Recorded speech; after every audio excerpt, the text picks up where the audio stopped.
ça intensément puisque c'est la victoire d'un de nos coureurs. Et qui plus est, pour moi, un peu particulière, puisque Arthur est sur Besançon. Et donc c'est quelqu'un que je suis depuis quelques années. Et donc c'est forcément l'aboutissement Heureux, Jacques, ou pas? Ça va. On va te sourire. À quelques années de suivi et d'entraînement. Donc c'est forcément quelque chose de particulier, une bonne nouvelle, ouais, franchement, et surtout pour lui. Je pense qu'il a su allier l'intelligence et la force physique.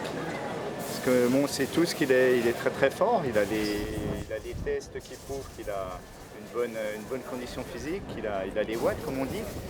Et aussi, on sait également qu'il est très très intelligent dans l'effort, dans la gestion de l'effort. Et là, je trouve qu'il a allié en fait la force physique et l'intelligence de course. Donc c'est vraiment tout à son honneur et je trouve que cette victoire lui correspond en fait. C'est anticipé, c'est quand même s'économiser en étant dans l'échappée. Et après, bien géré quand Tony Galopin et Sylvain Chavanel est rentré sur lui. Donc je trouve qu'il y a une intelligence, une lucidité qui lui correspond. Je pense qu'il avait besoin de cette victoire justement pour concrétiser tout le bien qu'on pense de lui. Et donc je pense que c'est une journée vraiment particulière pour lui. Je pense que c'est le jour d'un nouveau départ dans sa carrière et je pense qu'on va en entendre parler d'Arthur Buchot.